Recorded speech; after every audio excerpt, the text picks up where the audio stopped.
Snow Angels and Other Short Stories by Harriet Loveday. Love as soft as snowflakes. "Hello," Walter said in his nicest voice, as he craned his head over the garden fence to catch another glimpse of her in the fading, twinkling evening light. "Hello," he tried again. My goodness, she was beautiful. Skin as white as snow, her eyes were coal black, and over her straw-coloured golden hair she had the sweetest little pink, fluffy bobble hat, cute as a button. Walter attempted to straighten his own tatty hat that he was wearing to keep off the snow, and smiled his best smile. She turned to face him, and, dropping her eyes to the snow at her feet, gave him the sweetest smile. Walter's heart fluttered. He knew. He just knew. She was the one. After all of these years, here she was, as if she was created just for him, his soulmate. Walter tried to engage her in conversation again. "It's chilly, isn't it? Although I see you have your hat." He nodded towards the house as he continued in a gentle, conversational tone. "You must be new here, just moved in." Again, she dropped her eyes and smiled. Then, oh, how his heart skipped a beat. She gently raised her eyes to his and said, "Just yesterday." Their eyes locked, and little snowflakes danced around them happily as the moment stretched and stretched a little longer. Walter's heart did backflips, and he tried to do everything he could not to mess up. Steadily he held her gaze, and across all time and all worlds they secured their connection. They had finally found each other. Walter forged on bravely, secure in the knowledge that she was the one. "You know, I hope you don't mind me saying, but, well, you have a lovely smile." She blushed and dropped her eyes before raising her eyes to his again. He continued, "Please tell me, what is your name?" "Crystal. It's Crystal." "What's yours?" she softly replied. Her voice was as light as the breeze. "Walter. It's a family name, I believe. Not that I've met any of the Walters that have gone before me." He shook his head, trying to bury the thought that he felt so very alone. He didn't want her to know. He didn't want to scare her away. Walter looked up. Crystal didn't seem scared or afraid of him. She hadn't moved from where she stood in the back garden. She just continued to look at him gently. He really felt as if he could speak to her about anything, any subject. He didn't feel judged. He felt warm and safe. He felt like he'd found home. Crystal kindly said, "It's always been one of my favourite names." Walter tried not to blush at the compliment. Smiling, he looked slightly away and desperately tried to think of something cheerful to say on this cold, clear evening. "I love the decorations," he said. "The icicle lights look so pretty against the dark blues of the sky. It really makes you feel Christmassy, doesn't it?" Walter looked from the white, hanging icicle lights adorning her house back to Crystal. "Do you know," Crystal said, opening up, "Christmas is just my favourite time of year. I love it.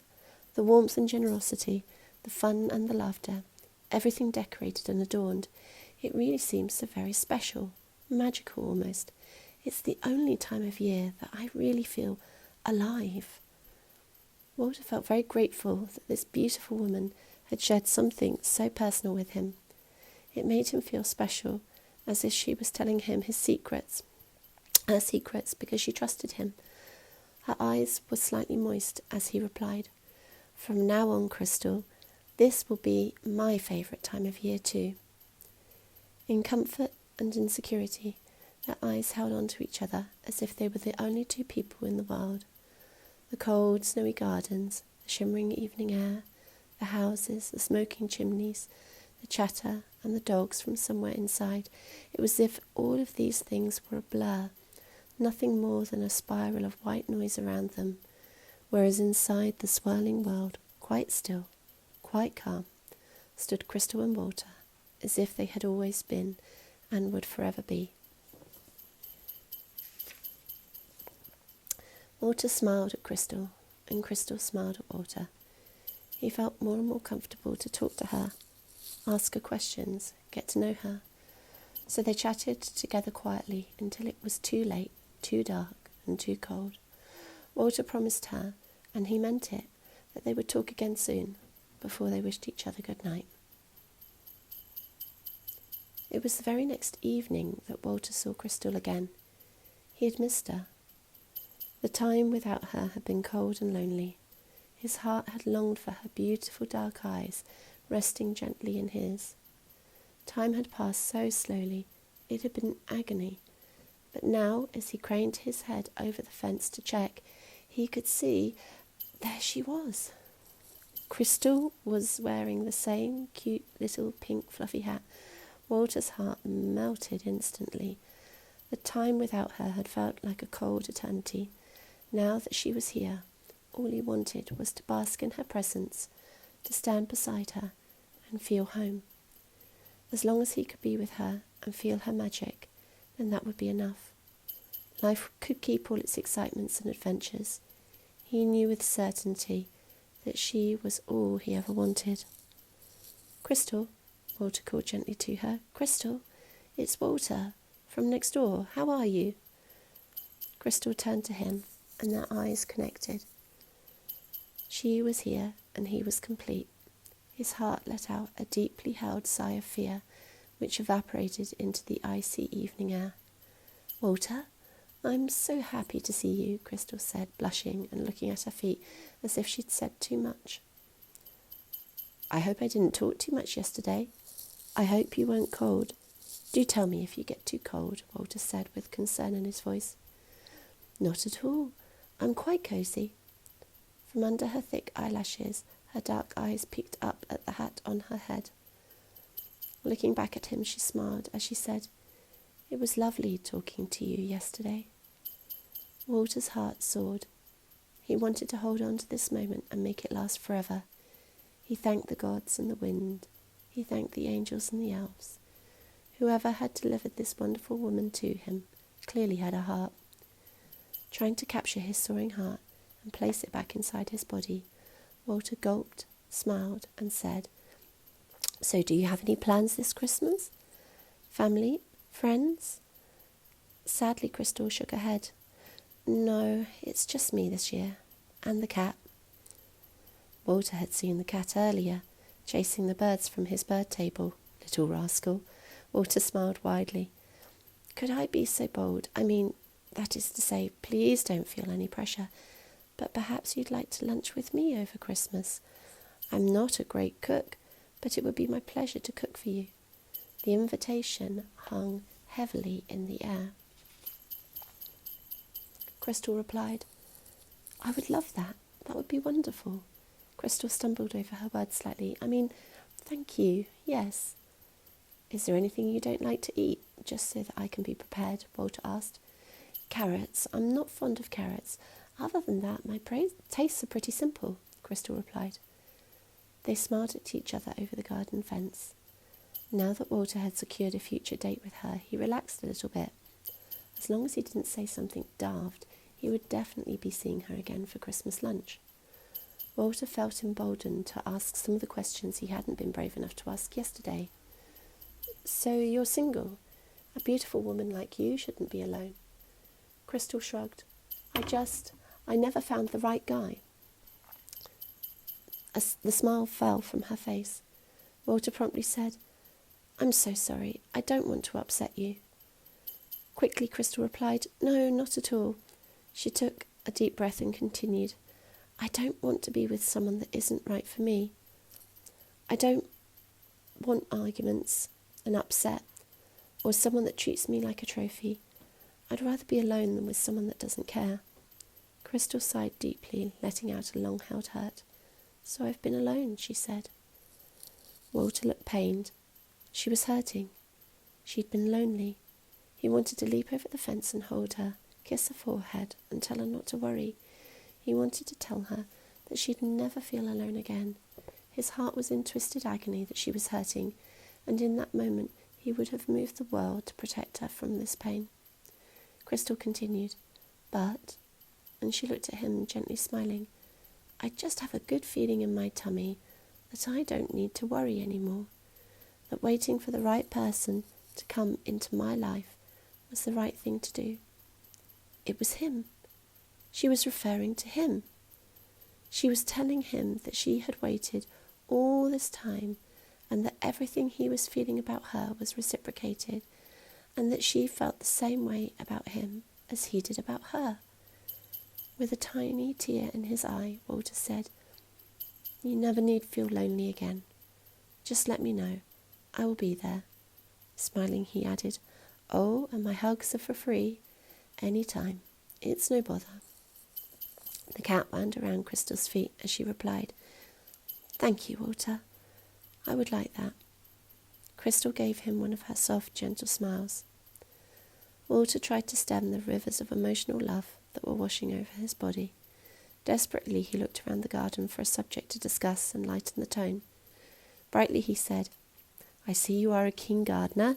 You've cut down a lot of the trees. Do you have plans for the garden?"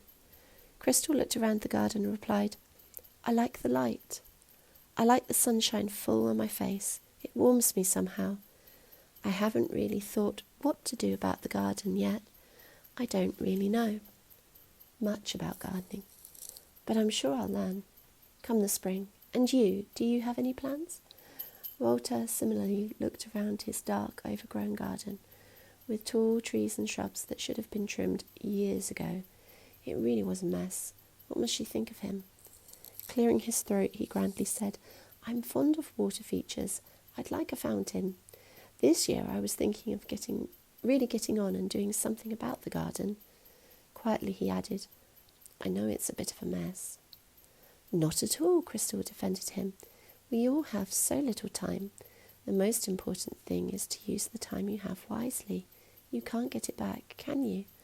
I'd rather live and feel in the moment than do chores for eternity."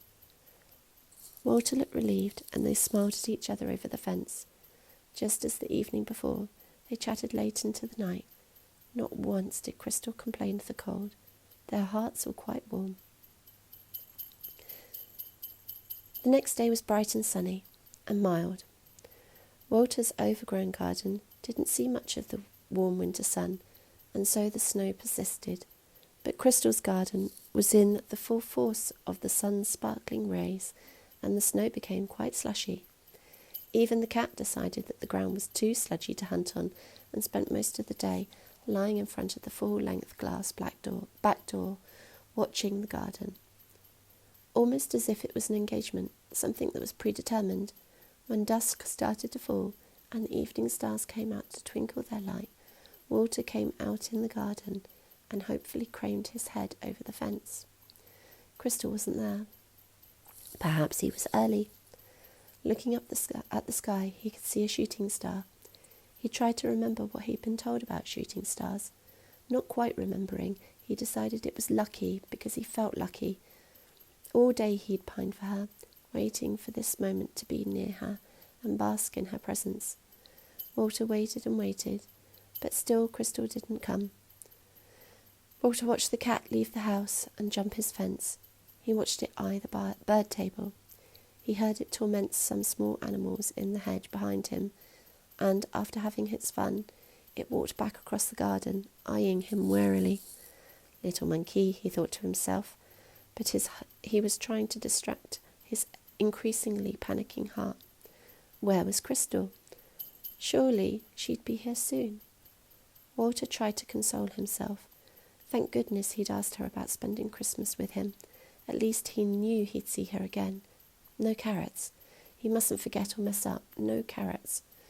Trying not to look like a madman, Walter bravely craned his head over the fence again.